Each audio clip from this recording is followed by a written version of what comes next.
"Buy me or they'll kill me," she screamed at the wealthy rancher.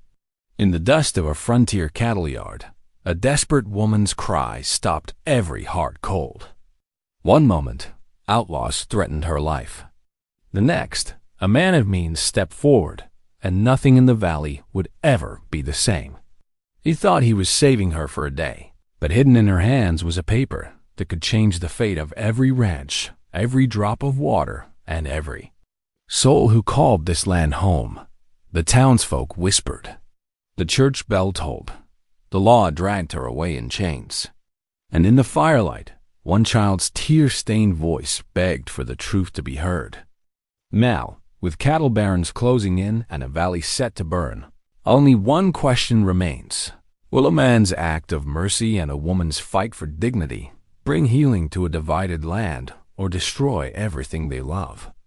Every time I see your comments, I'm reminded how stories connect us across distances, backgrounds, and hearts. If values like respect, courage, and compassion still guide you, then you're part of this story. 2. The dust swirled in thick clouds around the Dodge City cattle yards, carried by the scorching afternoon breeze of 1878. The sun beat down mercilessly on the weathered wooden fences and packed dirt, where cowboys, gamblers, and drifters moved like restless shadows through the haze. Their boots kicked up more dust with every step, adding to the suffocating air. Against one of the fence posts, an Apache woman stood bound with rough rope, her head held high despite the cruel jeers from the outlaws surrounding her. Her dark eyes flashed with defiance, though her wrists were raw from the bindings. The outlaws, a rough bunch with cruel smiles and liquor on their breath, shouted to the gathering crowd. Who wants themselves an Indian woman? The leader called out, yanking at her sleeve. Mighty fine prize we caught ourselves. Some men in the crowd laughed nervously, while others looked away, shame coloring their faces as they hurried past. The woman's traditional dress was torn at the hem, dust coating the intricate beadwork, but she maintained her dignity even as the outlaws mocked her heritage with crude gestures and taunts. Among the onlookers stood James Rourke, his tall frame and well-tailored clothes setting him apart from the common ranch hands. The grief that had haunted him since his wife's passing 2 years ago seemed to deepen the lines around his eyes as he watched the scene unfold. His hands tightened on his leather gloves as the outlaws grew more threatening. "If nobody wants her," one of them drawled, pulling out a knife, "reckon we got other ways to handle this situation." The blade glinted in the harsh sunlight. The woman's eyes widened, real fear breaking through her brave facade for the first time.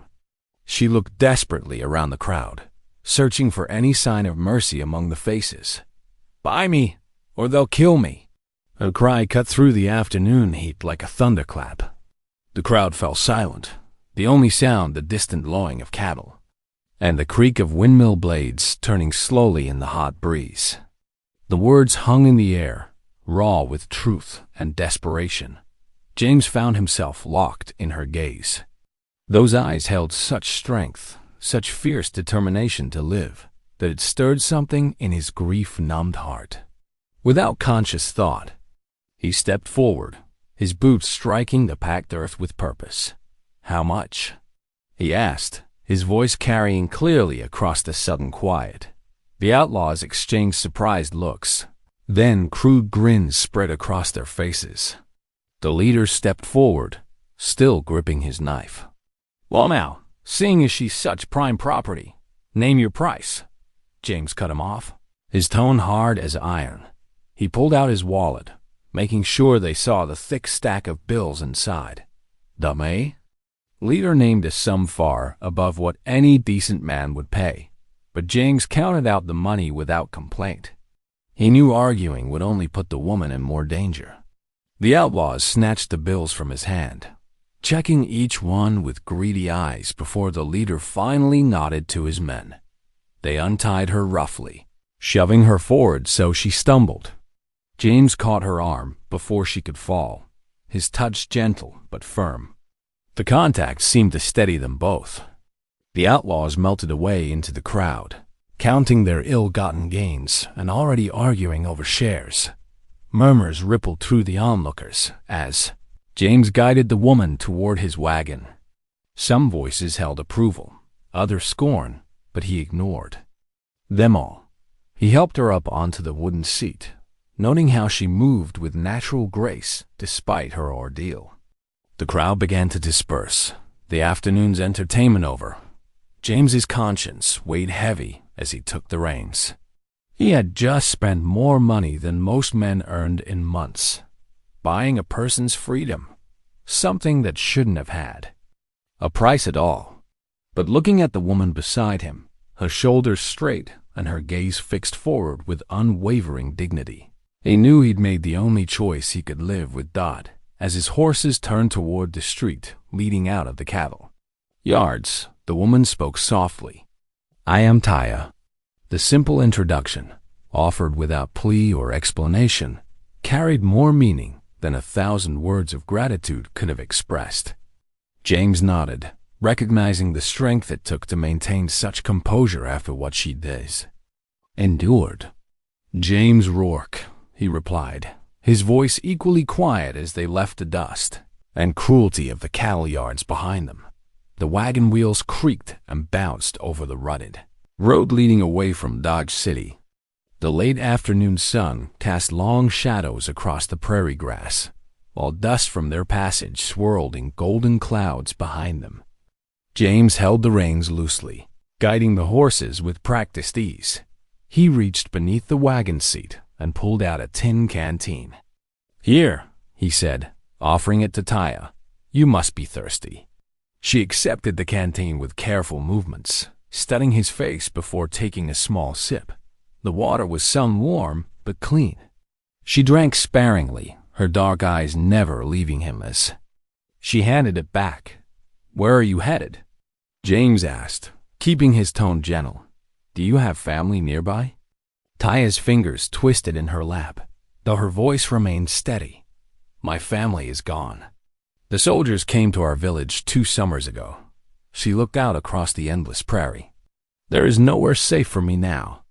James nodded slowly, understanding the weight of what remained unsaid. The silence stretched between them, broken only by the steady clip-clop of hooves and the wagon's familiar creaking thud as they crested a small rise. The Rourke Ranch spread out before them. A solid 2-story house stood proudly against the sky, its white-painted boards gleaming in the late sun. A barn and several outbuildings clustered nearby, while split-rail fences marked the boundaries of corrals and pastures. Split-rail fences marked the boundaries of corrals and pastures. Corrals and pastures. Caws and meows.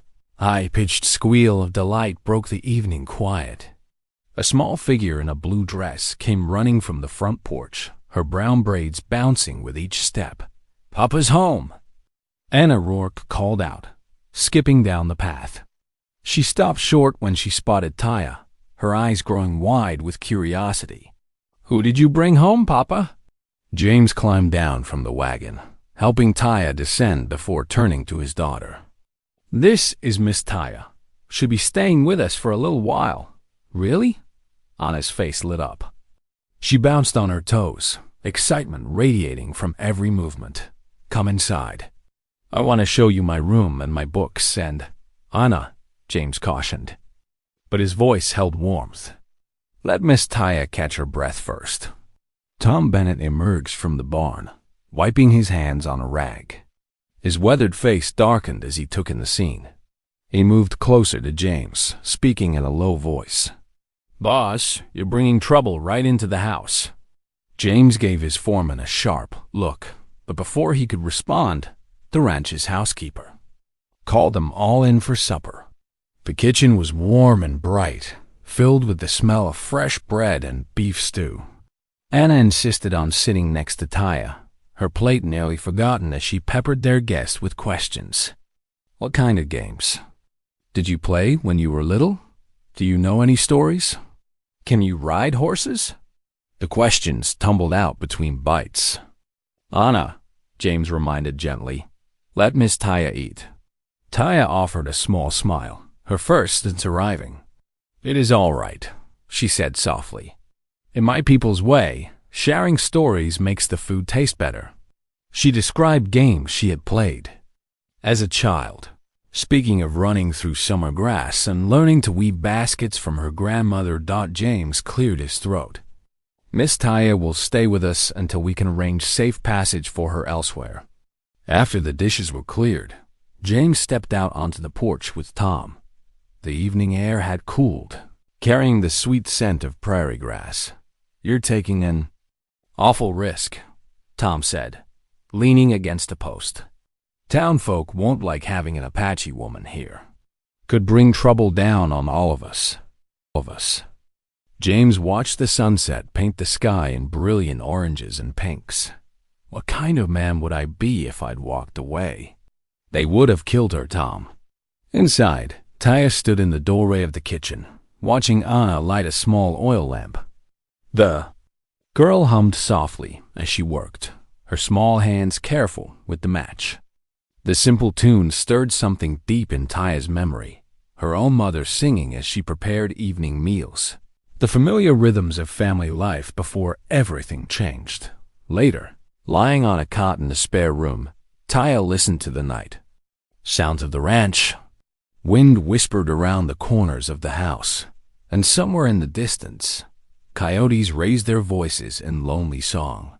She pulled the clean quilt closer, breathing in the unfamiliar scent of soap and dried flowers. Sleep felt dangerous, but exhaustion tugged at her bones. The coyotes called again, their wild voices both warning and welcome in the vast darkness beyond the walls. Dawn painted the eastern sky in soft pinks and golds as life stirred on the Rourke Ranch. The morning air held a crisp freshness, carrying the mingled scents of sage and prairie grass. Roosters crowed their greeting to the new day, and cattle lowed softly in the distant pastures. James stood in the barn doorway, watching as Anna skipped toward the chicken coop with a tin pail of feed swinging from her small hand. His daughter had risen early, eager to show Taya around the ranch. The sound of milk hitting tin echoed from inside as Tom worked at morning milking. Tay emerged from the house, her dark hair neatly braided. She paused uncertainly on the porch, scanning the bustling yard. Miss Taya, James called, gesturing. Her over. There's work to be done, if you're willing. He led her into the barn's cool shadows. The hay needs sweeping, and then we've got fence repairs waiting. She nodded, taking up the warm broom he offered. I am grateful for the work, she said softly, beginning to sweep with steady strokes.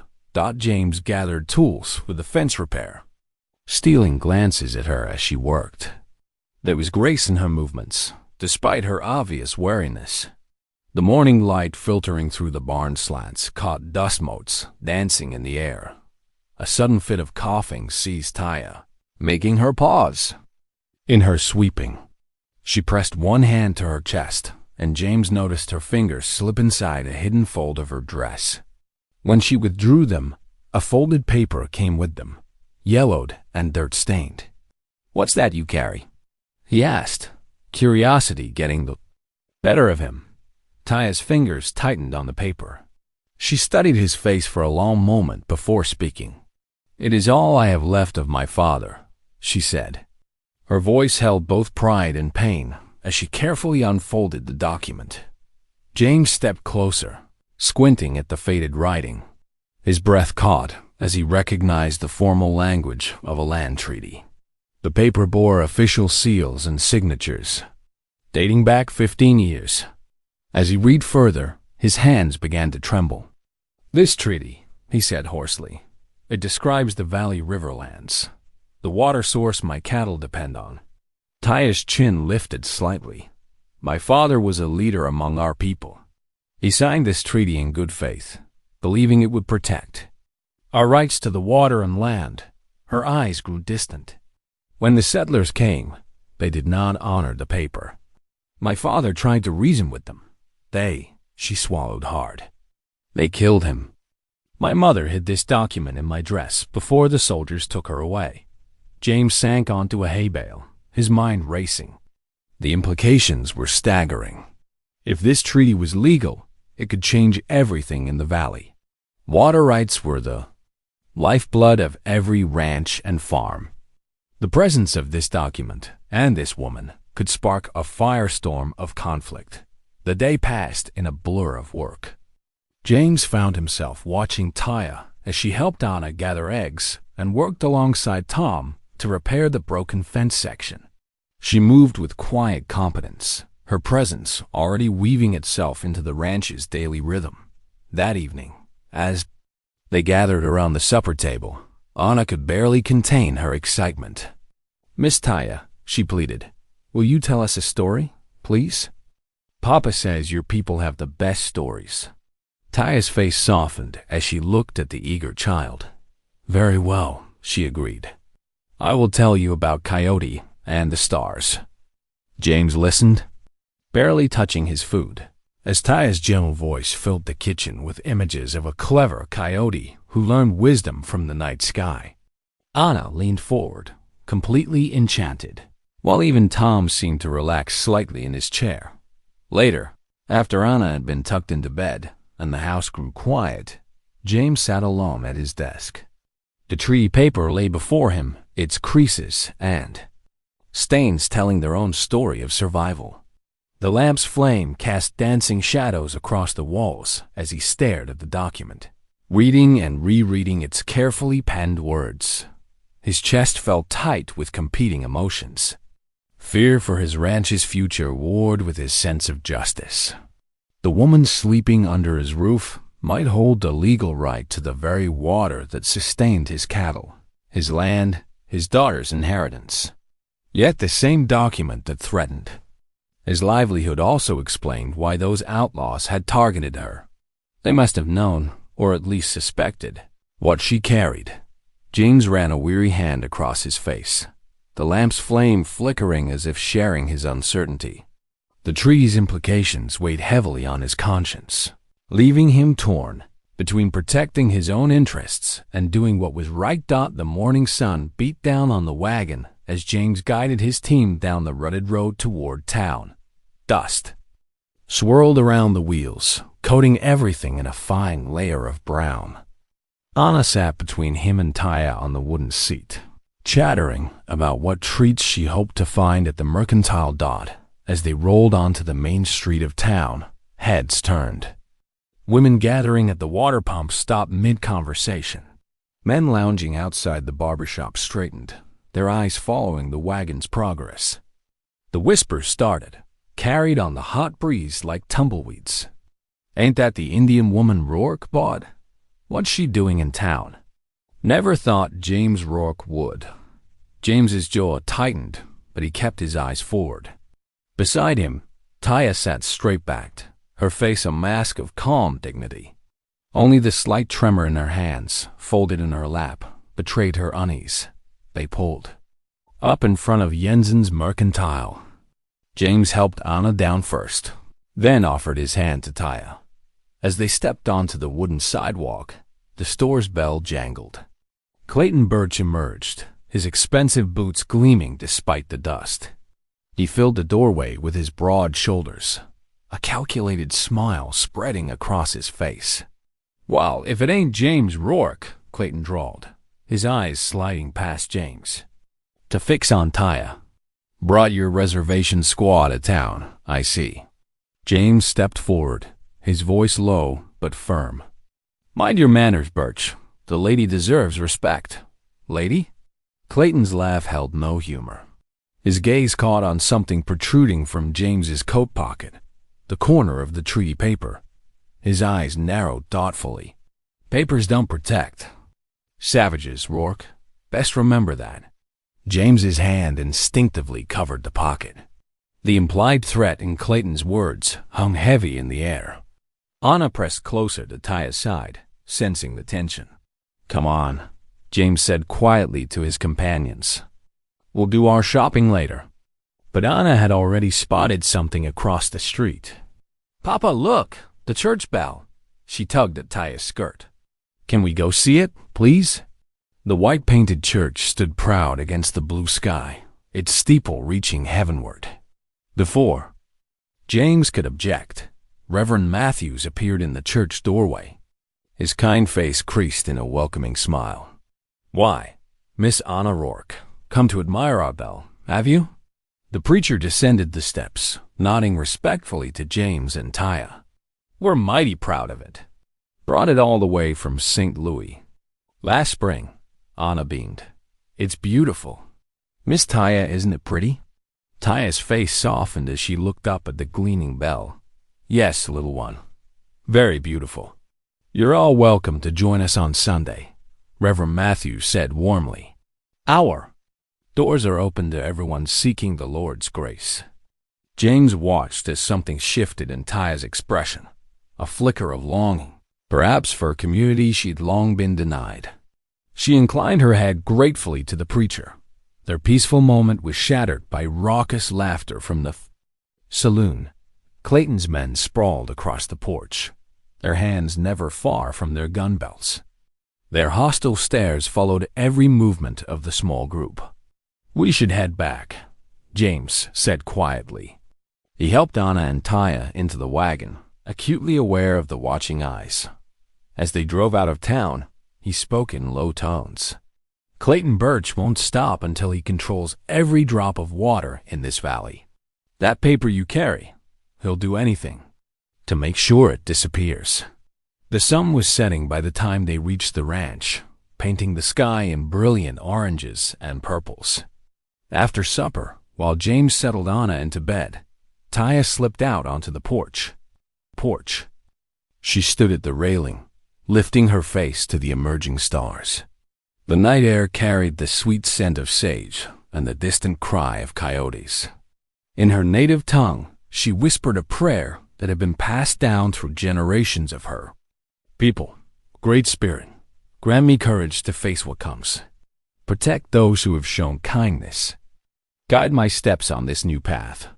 The stars twinkled their answer, ancient and unchanging, as they had done for all those who had sought strength. In the vast desert night, dawn painted the eastern sky in soft pink and gold as Taya walked quietly across the ranch yard. The morning air still held the night's coolness, and dew sparkled on the grass. Behind her, the screen door creaked as Anna skipped out onto the porch, carrying 2 empty egg baskets. "Teach me more Apache words today?" Anna asked eagerly, falling into step beside Taya. "Of course, little one." Taya smiled, pointing to a cardinal perched on the fence. "We call that Chi-Chu." "Chi-Chu," Anna repeated carefully, her face scrunched in concentration. From the barn doorway, James paused in his morning chores to watch them. Something tight in his chest loosened at the sight of his daughter's happiness, even as uncertainty. "Nod at him. Nod at him." Taya moved with such natural grace, her gentleness with Anna a stark contrast to the strength he'd seen in her eyes that day in Dodge City. The morning passed in a blur of activity as ranch hands gathered for the spring branding. Dust rose from the corral as calves bawled and cowboys shouted. To everyone's surprise, Taya stepped forward to help, her movements sure and practiced. "Need another pair of hands?" she asked Tom, who stood directing the work. The foreman hesitated, then nodded gruffly. "Reckon we could use the help." Taya took her place in the corral, helping to guide calves toward the branding fire. Her hands were steady and firm but kind, keeping the young animals calm.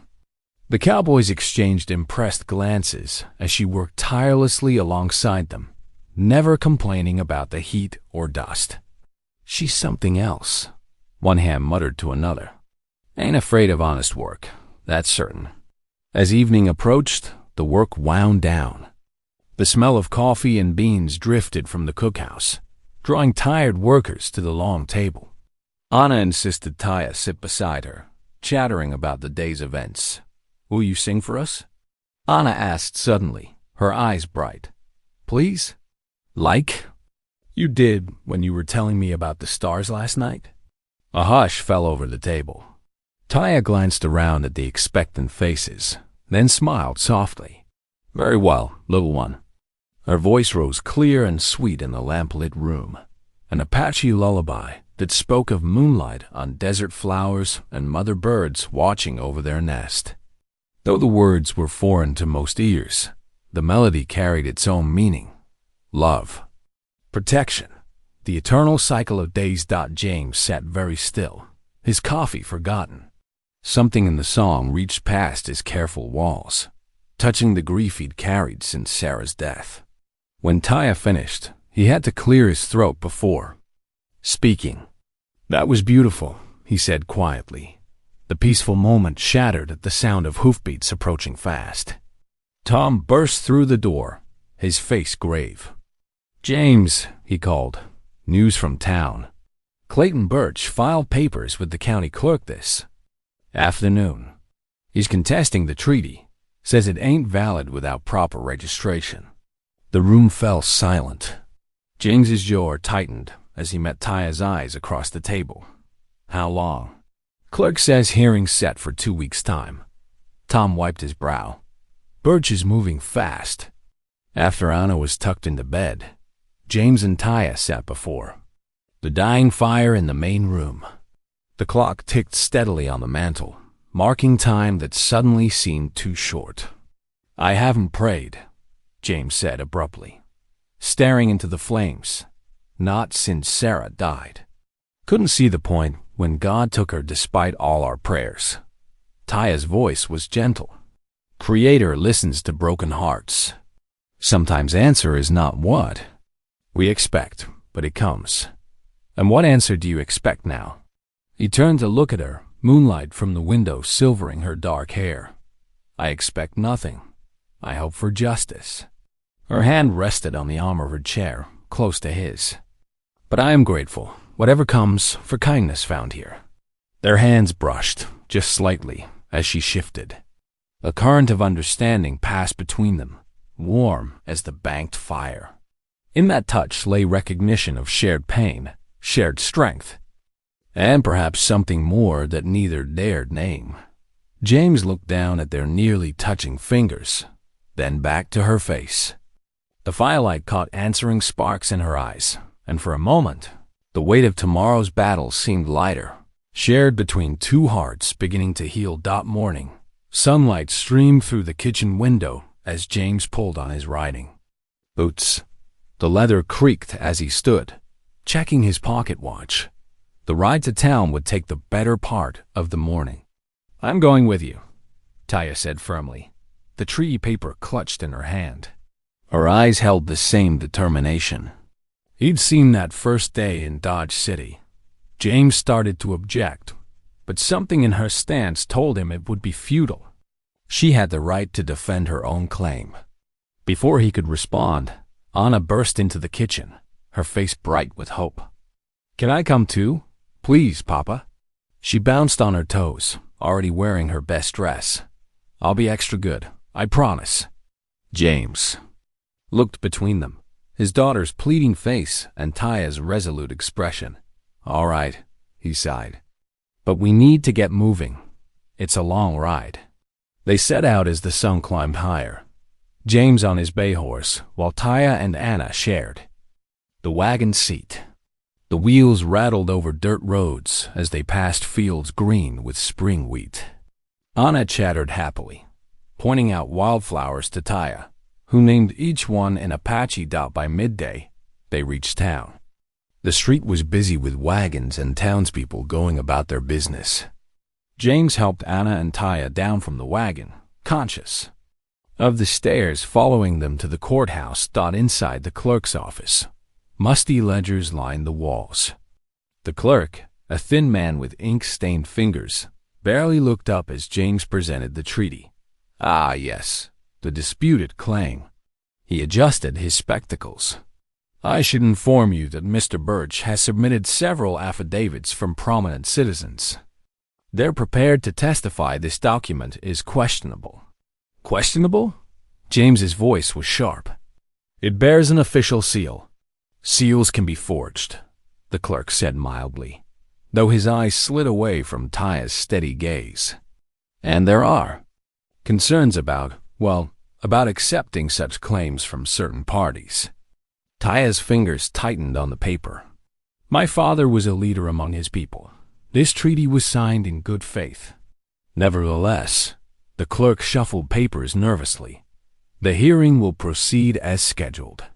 They left the courthouse, frustration evident in James's stride, but worse awaited them outside. A crowd had gathered, faces twisted with suspicion and anger. Thinking of sharing water rights with savages, Rourke?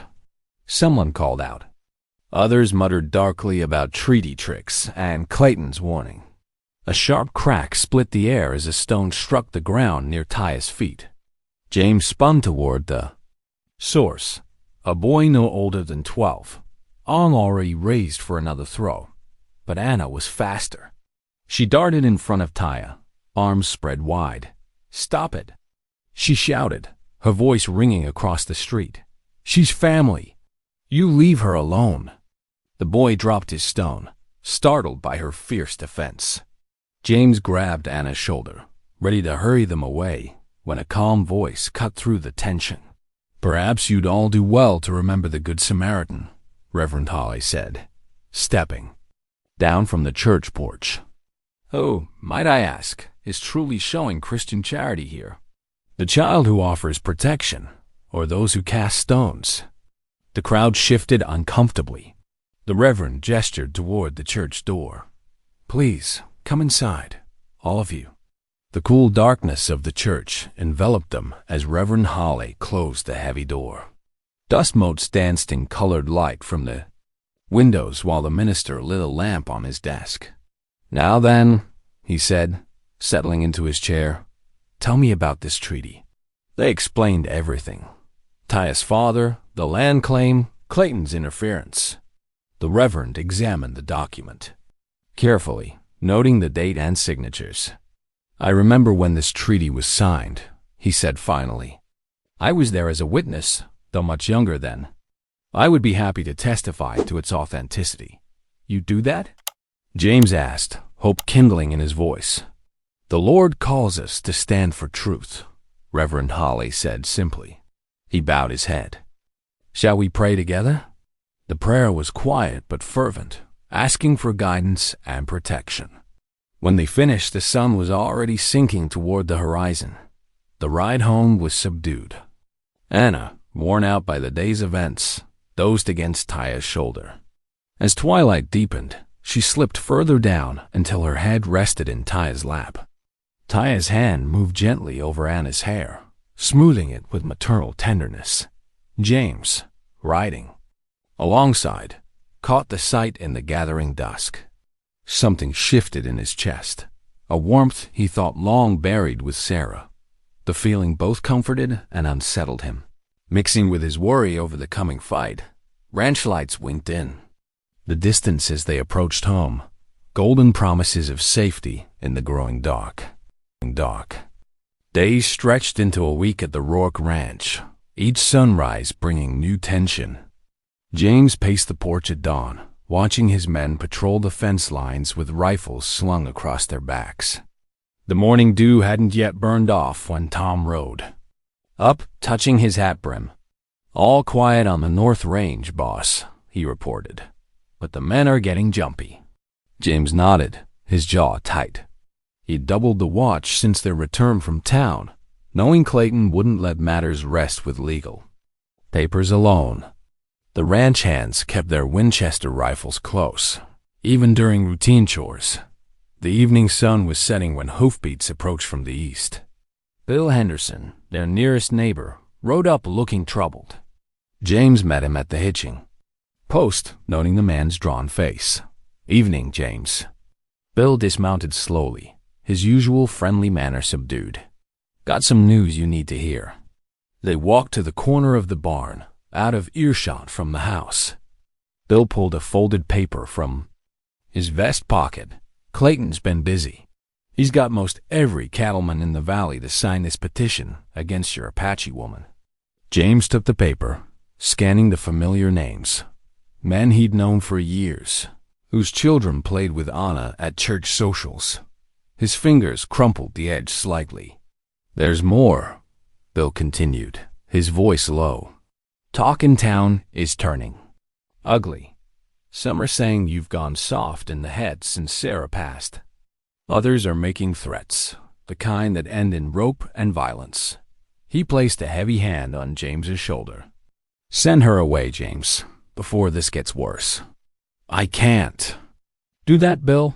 James's voice was quiet but firm. "She has a legal right to be here. And Anna," he trailed off, looking toward the barn where lamplight spilled through the open door dot inside.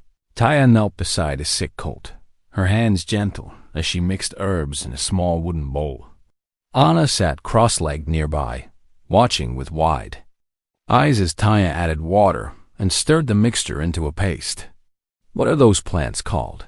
Anna asked, leaning closer. "This one is sage," Taya explained, holding up a dried sprig. "And this is yarrow. My mother taught me their healing ways when I was young, like you. Can you heal people too?" Anna's voice was full of wonder. Taya single quotes as hands stilled for a moment, her eyes distant. "Yes, little one. My mother was a healer among our people. She showed me many medicines before." She didn't finish, but instead smiled softly and began applying the paste to the colt's swollen leg. Later, as they gathered around the supper table, the kitchen was warm with the smell of fresh bread and beef stew. James bowed his head to say grace, a habit he'd recently resumed. When he finished, Anna looked up from her bowl, her face serious. "Papa," she said suddenly, "can Miss Taya stay forever?" The question hung in the air like summer lightning. James's spoon stopped halfway to his mouth. Taya sat very still, her eyes fixed on her plate. "Anna, that's not," James began, but found himself without words to continue. He cleared his throat. "Best finish your stew before it gets cold." Anna frowned but didn't press further. The rest of the meal passed quietly, broken only by the clink of spoons and the distant cry of a coyote. After tucking Anna into bed with a kiss and a prayer, James returned downstairs. He found Taya by the fireplace, watching the flames dance. Across the logs, the lamplight caught the silver threads in her dark hair, and something in his chest tightened at the sight. "I want to thank you," Taya said softly as he sat in the chair opposite her, "for everything you've done. No one has ever," she paused, searching for words. "No one has stood beside me before." James met her gaze, seeing in her eyes the same strength that had first caught his attention in Dodge City. But now there was something else too, a warmth that made his heart beat faster. "I made a choice that day," he said quietly, "and I stand by it." The fire crackled between them, casting flickering shadows on the walls. Neither spoke for a long moment, but the silence held more meaning than words could express. Outside, beyond the circle of ranch lights, a dark figure crouched on the ridge overlooking the house, watching, waiting. Dawn broke over the Rourke Ranch with a golden haze. James stepped out onto the porch, coffee cup in hand, scanning the familiar landscape. Something felt wrong. His instincts, honed by years on the frontier, prickled with unease. Near the barn, fresh tracks caught his eye. Setting down his cup, he crossed the yard in long strides. The morning dew had settled on clear boot prints, at least 3 sets, circling the barn's perimeter. These weren't the familiar marks of his ranch hands. "Tom," he called to his foreman, "take a look at this." Tom crouched beside the prints, his weathered face grim. "Somebody's been sneaking around, boss, and recently too." James straightened, jaw tight. "Double the night watch. I want eyes on every approach to the ranch." The day passed with nervous energy. Ranch hands kept their rifles closer than usual while walking the cattle. Taya helped Anna with her lessons inside, though James noticed her glancing often toward the window's dot as evening approached, the kitchen filled with the warmth of supper. Anna chatted about her day while Taya served bowls of bean soup. James was just reaching for the cornbread when a shout split the air. "Fire! Fire in the barn!" James bolted from his chair. Through the window, orange flames licked the hayloft, casting hellish light across the yard. Men were already running with buckets from the horse trough. "Anna, stay here," he ordered. But when he turned, the kitchen was empty. His daughter had vanished. "Anna!" Outside, smoke billowed thick and black. Ranch hands formed a bucket line, but the dry hay fed the flames like tinder. James's heart pounded as he searched the chaos of shadows and firelight. "Anna!" he shouted again. "Has anyone seen my daughter?" Taya peered at his side, her face tense with worry. Then, through the crackle of flames, came a sound that froze their blood. A child's muffled cry from inside the barn. "She's in there!" Taya's voice was sharp with fear. Before James could move, Taya darted toward the barn entrance. Smoke poured from the doorway like river fog. "Taya, no." James lunged for her, but she was already plunging into the darkness. Seconds stretched like hours. The roof timbers groaned ominously. James started forward, but Tom and two others held him back. "Too dangerous, boss." Then, through the smoke, two figures emerged. Taya half carried, half dragged Anna, both of them coughing violently. They barely cleared the doorway when the roof collapsed in a shower of sparks and burning timber. James gathered Anna into his arms, his hand shaking as he checked her for injuries. She coughed harshly but seemed otherwise unharmed. Taya stood nearby, soot-streaked, and gasping for air. The thunder of approaching horses cut through the chaos. Clayton's hired deputy, Marshal Wade, rode up with 4 armed men. Their faces were hard in the dying firelight. "That's her," Wade declared, pointing at Taya. "Witnesses saw her skulking around town buying lamp oil yesterday." He dismounted, pulling out iron manacles. "You're under arrest for arson, Indian." "That's a lie." James stepped forward, still holding Anna. "She just saved my daughter's life." "A clever trick," Wade sneered, "to cover her guilt." He grabbed Taya's wrists roughly, snapping the chains in place. "She stand trial for trying to burn down your ranch, Rourke. Be grateful we caught her before she succeeded." Anna broke free from James's arms, running to Taya. "No, don't take her. She saved me." Tears streaked her smoke-stained face as she wrapped her arms around Taya's waist. "Step back, child," Wade ordered, pulling Taya away. "This woman's dangerous." "She's not dangerous," Anna sobbed. "She's family." James's hands clenched into fists as the deputies dragged Taya toward their horses. The law might wear a badge, but this was Clayton's work, plain as day. Yet with guns trained on him and Anna to protect, he could only watch helplessly. Taya didn't struggle as they lifted her onto a horse. Her eyes met James's across the yard, full of unspoken words. Then the deputies spurred their mounts, and she vanished into the darkness, chains rattling with each hoofbeat. Anna's tears soaked James's shirt as he held her, watching the riders disappear. Behind them, the barn's skeleton glowed with embers, sending sparks spiraling up into the black sky. The acrid smell of smoke hung heavy in the air, a bitter reminder of how quickly their world had turned to ashes. Morning light crept across the ranch yard, revealing the full devastation of the night's inferno. James stood amid the ruins of his barn, boots crunching on ash and charred wood. The once proud structure had collapsed into a blackened skeleton, timbers jutting like broken bones against the pale sky. Wisps of smoke still curled from the wreckage, carrying the bitter scent of destruction. Scattered feed buckets and tools lay where they'd been dropped in the chaos. A few nervous cattle lowed in the distance, having broken through their pen during the fire.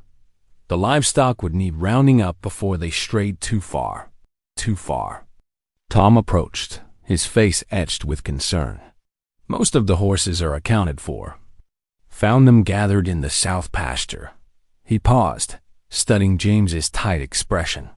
Boss, about last night. Save it. James cut him off, his voice rough from smoke and sleepless hours.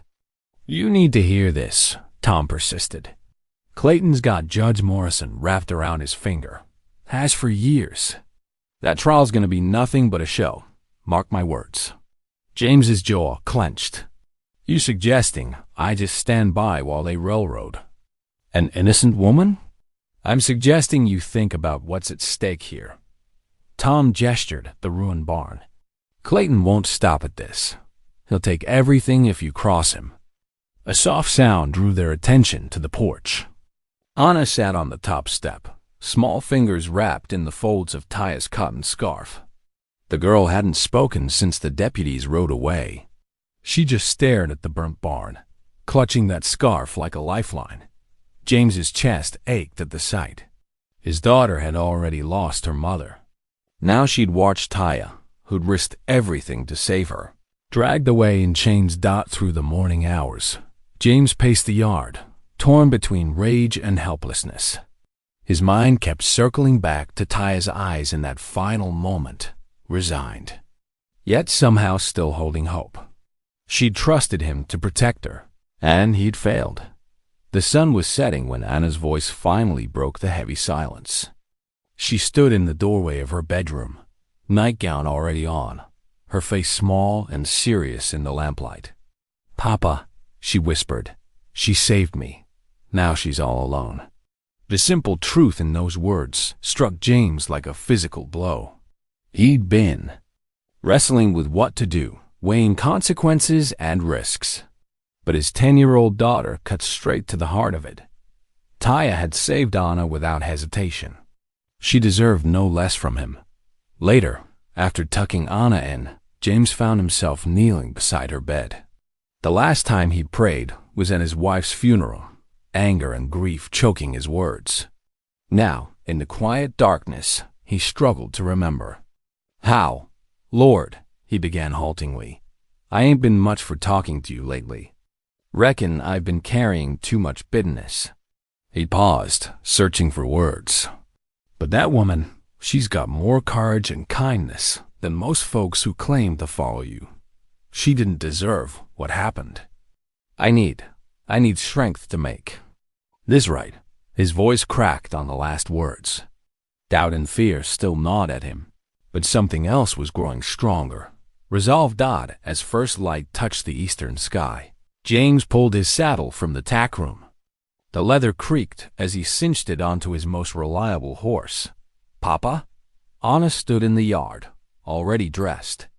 I'm coming too. No. James shook his head firmly. It's too dangerous. You stay here with Tom. Anna's chin lifted stubbornly, so much like her mother. Without a word, she stepped forward and tucked Taya's scarf into his coat pocket. Her eyes met his, full of trust that he would make things right. James swung into the saddle, feeling the soft cotton against his chest. The morning air was cool and clean, washing away the last traces of smoke. Behind him lay the charred remains of his barn. Ahead, the road stretched toward town, toward Taya and whatever justice he could find. He touched his heels to the horse's flanks, setting out with renewed purpose. The time for doubt was past. Whatever it cost him, he would stand for truth. Courthouse loomed against the morning sky, its wooden steps already crowded with townsfolk eager for the spectacle. James tied his horse to the hitching post, straightening his coat and feeling Taya's scarf against his chest. The treaty paper felt heavy in his pocket as he climbed the steps. Inside, dust motes danced in shafts of sunlight streaming through grimy windows. The room buzzed with whispers and shuffling boots. James's jaw tightened at the sight of Taya, chained at the front, her head held high despite the crowd's hostile stares. Clayton Birch lounged in the chair near the prosecutor, a satisfied smirk playing across his face. Judge Morrison banged his gavel. Court is now in session. His lined face showed little patience as he adjusted his wire-rimmed spectacles. Deputy Wilson, present your case. The deputy stood, chest puffed with self-importance. Your Honor, evidence shows this Apache woman deliberately set fire to James Rourke's barn, endangering lives and destroying property. He gestured dramatically. Multiple witnesses saw her near the hayloft before the blaze. She's nothing but trouble, stirring up claims about old papers. That's a lie. James's voice cut through the stuffy air as he strode down the center aisle. Heads turned, murmurs rippling through the crowd. He pulled the treaty from his pocket, holding it high. This document proves Taya's father owned the valley water rights. Clayton Birch knew it, and he tried to silence her. Gasps echoed off the wooden walls. Clayton's smirk vanished as he leaped to his feet. Objection! This is outrageous. Order! The judge pounded his gavel. Mr. Rourke, you'll mind your tone in my courtroom. James approached the bench, unfolding the treaty with steady hands. Your Honor, this fire was sabotage, plain and simple. Taya's document threatens certain parties who'd rather see her imprisoned or, worse than acknowledge her rightful claim. Clayton's laugh dripped with contempt. Listen to him, bewitched by a squaw. Next he'll claim she walks on water. Watch your tongue, Birch, James growled, but before he could continue, a clear voice rang out from the back of the room. If it pleased the court. Reverend Hawley stood, his black coat dusty from riding. I can speak to the authenticity of that treaty. The judge frowned. Approach, Reverend. Hawley walked forward, his boot heels echoing on wooden floorboards. I examined that document myself, Your Honor. The signatures, the seal, all genuine. Moreover, I've observed Taya's character these past weeks.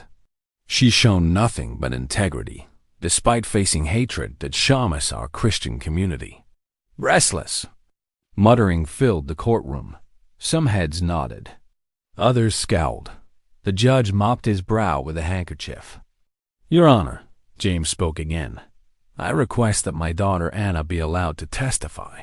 She was there when the fire started. This is highly irregular, the judge protested. She's a witness to the truth, James insisted. Surely the court wants all evidence before passing judgment? After a long moment, the judge nodded reluctantly. Very well. Bring in the girl. James opened the courthouse door. Anna stood there in her Sunday best, small fingers twisting her skirt. She walked to the front, her steps steady despite the crowd's stares. Tell us what happened, child, the judge said, his voice gentler. Anna's clear voice carried to every corner. I was in the barn when the fire started. The smoke was so thick, I couldn't breathe or find my way out. Tears welled in her eyes. Miss Taya came for me. She ran straight into the flames, even though she could have died. She saved my life. The courtroom fell silent. Even Clayton shifted uncomfortably in his chair. Anna's testimony hung in the air, pure truth from innocent lips. She's not bad like people say, Anna continued, wiping her cheeks. She teaches me Apache words and helps me with the chickens and tells me stories about the stars. She wouldn't hurt our barn or our animals. She's family now. James watched hardened faces soften at his daughter's words. Mothers pulled children closer. Fathers stared at their boots. The simple conviction in Anna's voice cut through prejudice like a knife. Through butter, the judge cleared his throat, clearly moved despite himself. He lifted his gavel, the sound of wood striking wood echoing through the hushed room. Having heard the evidence presented, he began, his words measured and slow. Judge Morrison's gavel struck with finality. This court finds the Apache Treaty valid and binding. All charges against the defendant are hereby dismissed. His voice carried over the sudden eruption of noise. Furthermore, Miss Taya's water rights claim shall be recorded with full legal standing. The courtroom exploded into chaos. Shouts of protest mingled with sighs of relief. Several ranchers stormed toward the doors, hats crushed in angry fists. Others sat stunned, shaking their heads at the turn of events. Clayton Burt shot to his feet, his face mottled red with fury. "This isn't over, Rourke." He jabbed a finger toward James. "You'll regret choosing her over your own kind." His boot heels struck the wooden floor like gunshots as he stormed out, his men trailing behind him. James barely heard the threats. He rushed forward to where Taya stood, still in chains. The deputy fumbled with the keys, but James snatched them. "Away. Allow me," he said firmly. His hands trembled slightly as he unlocked the heavy shackles. They fell away with a clank, revealing red marks on Taya's wrists. She rubbed the sore spots, looking up at him with eyes bright with unshed tears. "Thank you," she whispered. "Let's get you home," James said softly. He placed a gentle hand on her back, guiding her toward the door. Reverend Hawley fell in beside them, his presence a shield against the muttering crowd. Sunlight spilled across the courthouse steps as they emerged. Townsfolk lined the street, watching in tense silence. Some women pulled children closer, while others offered tentative smiles. A high voice broke through the quiet. "Quiet. Taya!" Anna burst from between two onlookers, racing up the steps. She threw herself into Taya's arms, nearly knocking her backward. "I knew you'd come home." Taya held the girl close, pressing her face into Anna's hair. "Brave little one," she murmured. "You spoke with such courage." James helped them both into the wagon while Reverend Hawley mounted his horse. "I'll ride with you to the ranch," the preacher said, "just to ensure a peaceful journey." The small procession moved slowly through town. James handled the reins while Taya sat between him and Anna, who refused to let go of her hand. Reverend Hawley rode alongside, his presence deterring any trouble. From the saloon crowds, as they cleared the town limits, James felt some of the tension leave his shoulders. The familiar landscape rolled past: scrub grass, scattered oak trees, distant mesas burning red in the afternoon sun. But when the ranch came into view, reality struck hard. The barn's charred skeletons stretched black fingers toward the sky. Scorched timbers and melted metal told the story of hatred's cost. Yet somehow, the sight strengthened James's resolve. Buildings could be rebuilt. Truth and justice were worth the price. They said goodbye to Reverend Hawley at the gate. Tom and the other hands emerged from the bunkhouse, offering quiet nods of welcome. Even the most skeptical among them had been swayed by Anna's testimony about the fire. The evening settled in with familiar sounds: chickens clucking to roost, cattle lowing in distant pastures, the creak of the windmill. After a simple supper, Anna fell asleep in her chair, exhausted by the day's emotions. James carried her to bed while Taya stoked the fire in the main room. When he returned, she stood by the hearth, flames painting gold across her features. James watched her for a moment, his heart full of words he struggled to express. "I never properly thanked you," he finally said, moving to stand beside her. "For saving Anna, you risked everything. She is precious to me," Taya replied simply. "As are you." The fire crackled in the silence that followed. James turned to face her fully. "These past weeks, I've been fool enough to fight what I was feeling. Losing Mary left me scared to open my heart again."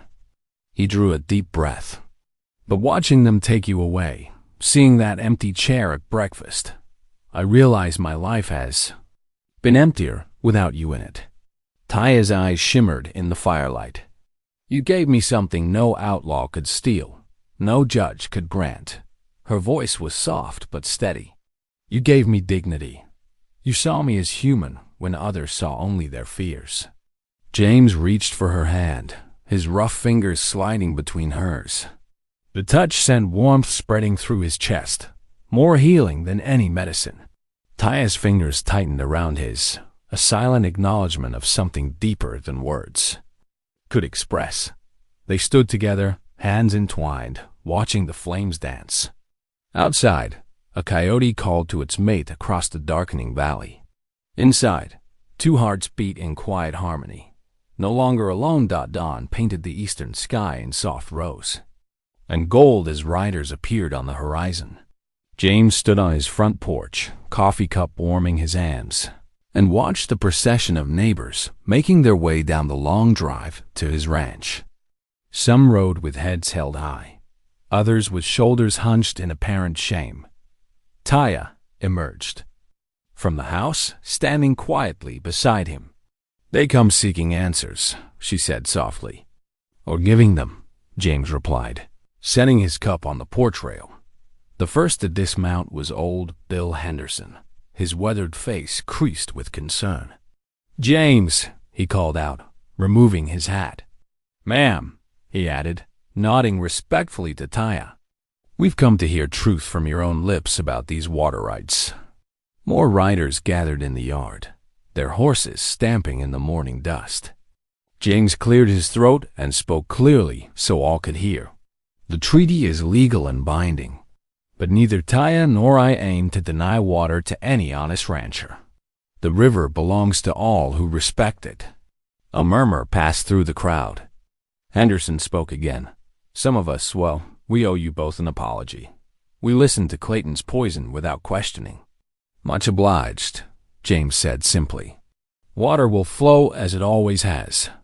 We'll work out fair sharing when the dry season." "Comies?" Several ranchers stepped forward to shake hands, first with James, then cautiously offering the same courtesy to Taya. She accepted each gesture with quiet dignity, her calm presence gradually easing the tension far across the valley. In a smoke-filled saloon, Clayton Birch sat with his remaining allies. His fingers drummed against a whiskey glass as he listened to reports of the morning gathering at Rourke's ranch. "Soft-hearted fools," he spat. "That Apache witch has them all fooled." His men exchanged dark glances, knowing their boss wasn't finished fighting. Back at the ranch, life took on new rhythms as morning stretched toward afternoon. Anna practically danced around Taya in the kitchen, watching eagerly as she mixed corn and wheat flour for traditional Apache bread. "Like this?" Anna asked, patting the dough as Taya had shown her. "Yes, good," Taya smiled. "Now we let the fire speak to it." She demonstrated how to cook the flatbread over the flames, explaining how her mother had taught her the same way. Later, they walked the meadow behind the house, Taya pointing out healing plants her people had used for generations. "This one soothes fever," she explained, touching a small flowering herb. "And this makes tea for winter coughs." Anna absorbed every word, gathering carefully selected stems and leaves in her apron. "Can you teach me all of them?" she asked eagerly. "One at a time," Taya promised. Knowledge grows like seeds, slowly, with patience. James watched from the repaired corral as they worked together, his heart fuller than he'd thought possible. After Mary's death, the ranch no longer echoed with emptiness. Instead, it rang with Anna's laughter and Taya's gentle songs. When Sunday morning arrived, James hitched the wagon while Anna rushed around in her best dress. Taya emerged wearing a simple skirt and blouse, her long hair neatly braided. The three of them rode to town together, the wagon wheels raising dust in the morning light. Reverend Hawley stood at the church steps, greeting his congregation. His face brightened when he saw them approach. "Welcome, welcome," he called out, extending his hand first to James, then warmly to Taya and Anna. Inside, heads turned as they made their way to a pew. Whispers rustled like leaves, but the Reverend's strong voice called everyone to prayer, and slowly the tension eased. During the prayer requests, Anna's small hand shot up. Reverend Hawley nodded encouragingly. "Yes, child?" Anna stood, her voice clear and innocent. "I want to pray for Miss Taya, to stay with us forever." She glanced at Taya, then her father. "She makes Papa smile again, and she teaches me about God's plans, and she saved me from the fire. Please let her stay." A profound silence fell over the church. Then Mrs. Henderson dabbed at her eyes with a handkerchief. Other women followed suit, touched by the child's simple truth. Even some of the men cleared their throats gruffly, moved by Anna's words. Reverend Hale's voice was gentle. Let us pray together for God's blessing on this family. As the congregation bowed their heads, James and Taya's eyes met across Anna's bowed form. In that glance passed years of loneliness, months of uncertainty, and now a future bright with promise. Their lives had become bound together, not just by water rights or treaties, but by something far more precious: love, trust, and the healing power of chosen family. A week of uneasy peace shattered like glass when Clayton made his move. Riders appeared at dawn, circling distant pastures where cattle grazed. They carried rifles across their saddles, faces hidden beneath pulled-down hats. Their message was clear without words: stand against us, and there will be consequences. Tom galloped in from the South Range, dust coating his clothes. They're threatening the Hendersons, he reported grimly. Say they'll run off their cattle if they keep supporting you and Miss Taya. James's jaw tightened as he watched more riders gather on the distant ridge. Get the men ready, he ordered. But no one shoots first. That night, with a quarter moon hanging low in the sky, the first shots cracked across the valley. James bolted upright in his chair by the fire, while Taya rushed to keep Anna away from windows. More shots zinged through the darkness, pinging off the water tank and splintering wood. Stay down, James shouted, grabbing his rifle. His ranch hands returned fire from defensive positions, muzzle flashes lighting up the night. The firefight lasted several minutes before hoofbeats thundered away into the darkness. When silence fell again, James did a head count. No one was killed, though a few buildings showed fresh bullet holes. The next morning, James paced the porch, his face drawn with worry. Maybe we should leave, he said quietly to Taya. Head east until this blows over. I can't risk you and Anna getting hurt. Taya stood straight, her eyes fierce. Running would be losing, she said firmly. This is our home now. Yours, mine, Anna's. The treaty is not just paper. It is a promise to the land itself. We must stay rooted. James studied her face, seeing the strength there that had first drawn him to her. You're right, he admitted, but we'll need help. Help came the very next day. Wagons rolled in carrying lumber and tools. Henderson arrived with 4 of his sons. Other ranchers followed, bringing work crews and supplies. Together they began rebuilding the bullet-scarred barn. Working side by side under the hot sun, Taya moved among them, offering water and food. She shared stories of her people's building methods, showing how certain joints could be made stronger. The men listened, their earlier prejudices melting away as they worked together. As sunset painted the sky, James found Taya alone by the new barn frame. She was running her hand along a fresh-cut beam, checking its strength. The fading light caught the silver in her dark hair, and his heart swelled with certainty. Taya, he said softly. She turned, and he took her hands in his. These past months, you've brought life back to this ranch. Back to me. His voice grew husky with emotion. I'm asking you to stay, not as our guest, but as my partner, my wife. I love you. Tears welled in Taya's eyes as she squeezed his hands. Yes, she whispered. My heart is already here. Before either could move, Anna burst from behind a hay bale where she'd been hiding. Really? She cried, throwing herself at them both. Do you mean it? Will you be my mama now? Taya gathered the girl close, her own tears falling freely. If you will have me as your mother, nothing would make me happier. James wrapped his arms around them both, his family finally complete. The barn might still need finishing, and Clayton might still lurk in the shadows, but in this moment, Love had built something stronger than any threat, a family forged in faith, courage, and acceptance. The church bell rang clear and bright across the valley that Sunday morning, its familiar tones carrying on the breeze. Dust rose from wagon wheels and boot heels as townsfolk made their way to the white-painted building, many casting curious glances at each other. The spring sunshine warmed the wooden steps where James, Taya, and Anna approached together. There, Sunday best freshly pressed. Taya wore a beautiful blue calico dress that Anna had helped her choose at the mercantile. Her dark hair was neatly braided, adorned with a silver pin that had belonged to James's mother. James walked tall beside her in his black coat, his weathered face peaceful. Anna skipped between them, her ribbon-tied braids bouncing with each step. Inside, sunlight streamed through simple glass windows, casting rainbow patterns across the wooden pews.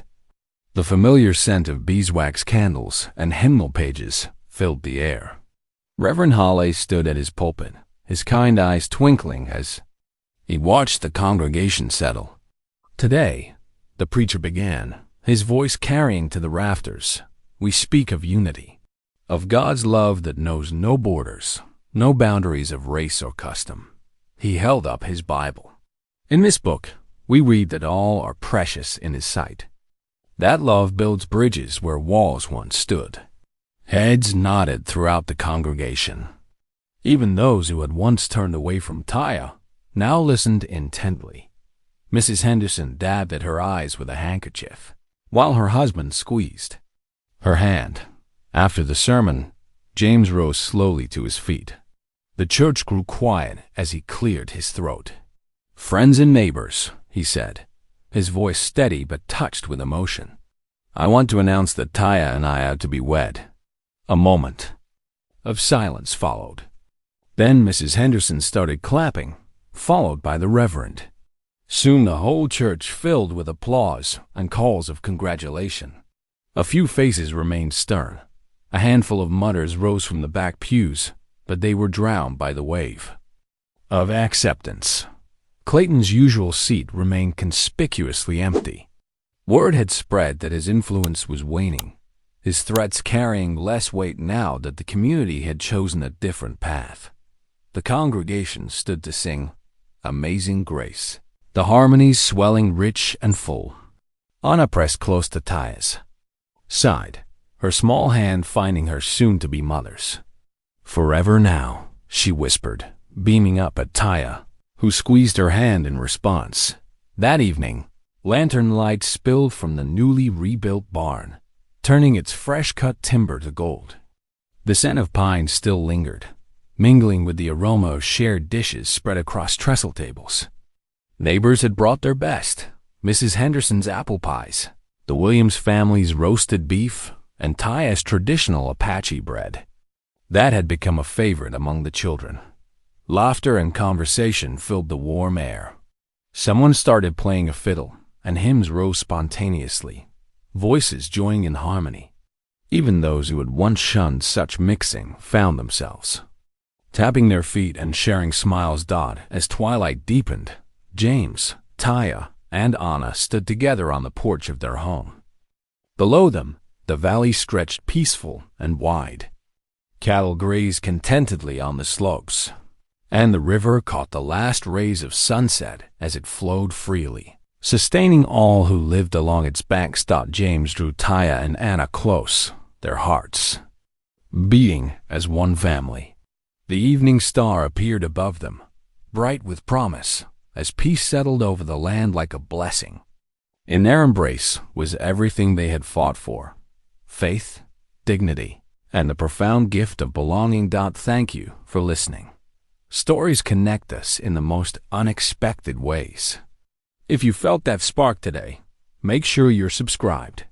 I share a new one daily, and the next might change your day.